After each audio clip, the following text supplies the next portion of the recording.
Anadolu'muz sahabeler, evliyalar diyarı. Fakat bir problem var. İnsanlar yatırları, türbeleri geziyorlar ama orada yatan kişi bir padişah mı? Bir melik mi? Komutan mı? Bir veli zat mı? Bir tekke şeyhi, tasavvuf büyüğü mü? Yoksa sahabe mi, tabi'in mi, tebeüt tabi'in mi? Bunlar birbirine karıştırılıyor. Başında sandukası var, şahidesinde sarığı var, fatihalar okunuyor, gidiliyor. Bu karışıklığa bir son verilmeli. Ve biz şimdi sizinle beraber çok özel bir zatın huzurundayız. Sivas'tayız. Sivas'ta halk arasında Ak Tekke olarak adlandırılan, Ak Tepelerin üzerinde bulunan ilginç bir tekke mescit kompleksinin içerisinde türbe bölümünde Abdülvahap Gazi Hazretleri'nin huzurundayız. Zaten isminin sonunda Gazi varsa o bize bir şeyler fısıldıyor. Allah dostu ama ata binen, kılıç kuşanmış bir Allah dostu. Yani Alperen. Peki bu Alperen nereden geldi? Orta Asya'dan Selçuklarla beraber Anadolu'nun fütuhatında mı geldi?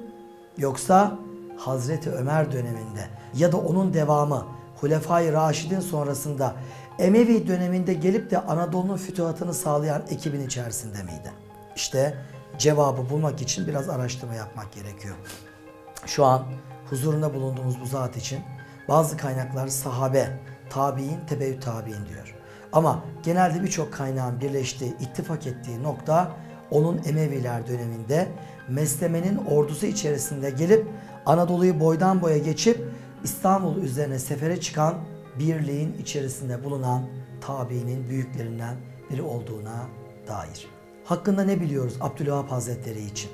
Bir kere şu an önümüzden geçen nehrin yukarısında Soğukçermik bölgesinde buradaki Romalı küffarlarla savaşa tutuşulduğunu, bu savaşta kendisinin ve Ahmet Turan Gazi'nin şehit olduğunu, Ahmet Turan Gazi'nin oraya defnedildiğini, kendisinin cenazesinin de şu an bulunduğumuz tepenin önünden akan nehirle bu Aktepe'nin eteğine kadar geldiğini ve cenazesinin kumlara gömülü bir vaziyette asırlarca burada kaldığını, daha sonra hak dostu bir kişinin rüyasına girerek yerini belli edip beni ortaya çıkarın ve tepenin başına defnedin vasiyetinde bulunduğunu ve naaşının açılıp kabrinin bulunduğunu ve naaşının buraya tepenin başına çıkarılıp buraya defnedildiğini biliyoruz.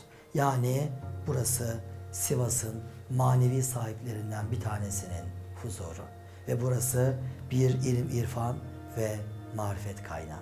Tabi bu tepeye geldiğimiz zaman sadece bir cami ve Abdülvahap Hazretleri'nin türbesini görmüyoruz. Burada hemen yan tarafta Kanuni Sultan Süleyman'ın oğullarından Bayezid ve Osman, Orhan ve Abdullah adında 3 oğlunun kabirlerini de görüyoruz. Devir 16. yüzyıldır. Kanuni Sultan Süleyman dünyanın hükümdarıdır.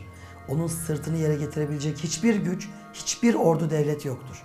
Dünyanın ondan sonra gelen 2 gücü, biri bütün Avrupa'yı yöneten Şalken, Büyük Karl'dır. Devasa orduları vardır. Diğeri de İran Şahı Tahmasp'tır. Onlar bile bir kere olsun Kanuni Sultan Süleyman'ın ordusunun önüne çıkıp savaşma cesaretini gösterememişlerdir. Peki Sultan Süleyman'ı ve Osmanlı'yı dışarıdan yıkmak mümkün değilse o zaman ne yapmak gerekmektedir? İçeriden yıkmak. Kanuni'nin erkek kardeşi, amcası, amcasının çocuğu bunlar yoktur ki. Ama büyük oğlu Mustafa vardır. Bir küçük oğlu Selim ve bir küçüğü Bayezid vardır. Onlarla devleti içten bölmek ve karıştırmak, sonra da birbirine düşürüp zayıflatıp yıkmak bu mümkün olabilecektir. Mustafa için çok uğraşırlar. Mustafa hiçbir zaman hainlik yapmamıştır. Ama basiretsiz tavırları vardır. Basiretsizlik halkın arasında problem değilken zirvelerde fırtınalara sebep olur. Ve Mustafa bu durumu canıyla ödeyecektir. Devletin bekası mı, evlat mı? Elbette devletin bekası. O günlerde Hürrem Sultan vefat etmiştir. Bayezid, Selim'in kardeşidir. Hürrem Sultan'dan doğmadır. Ve annesi tarafından her anne evladını çok sever, her evladını. Ama sonsuz desteklenmektedir. Bayezid fevri davranışlara sahiptir. Abisinin yerine tahta geçmeyi açık konuşalım planlamaktadır. Düşünmektedir. Babam ne diyorsa, divan ne diyorsa o olsun keşke deseydi. Ama bunu dememiştir. Hatta o günlerde abisi Selim'in çok manidar bir sözü vardır.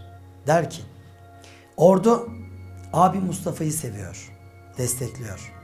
Annem kardeşim Bayezid'i destekliyor. Babam diğer kardeşim Mehmet'e sahip çıkıyor. Ne yapayım? Beni de Allah tutsun demiştir. Sanıyorum bu içten dua tam yerini bulmuş. Selim insanın sırtını dayayacağı en sağlam noktaya dayamıştır.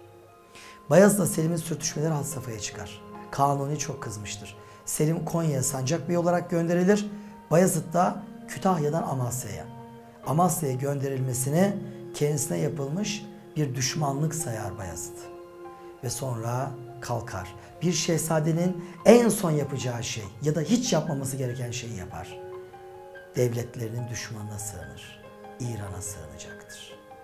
Tabii öncesinde ordu toplayıp abisi Selim'le savaşacak ve savaşta yenilecektir. Artık babasından af dilemeye yüzü bile yoktur. İran Şahı Tahmaz ellerini ovuşturarak karşılar. Kanuni'nin sırtını yere getirmek için elinde güçlü bir koz vardır. Önce dostane alır ama sonra Bayezid'i 3 oğluyla zindana attırır. Onu kullanmak ister. Kanuni'ye karşı bir pazarlık unsuru. Sultan Süleyman'la nihayetinde anlaşırlar. Devletin bekası için bir oğul daha feda edilecektir. Ve Sultan Süleyman'ın adamları Kazvin'e giderler. Bayezid ve oğullarını teslim alırlar. Orada hayatlarına son verilir ama cenazeleri İran'da bırakılmaz.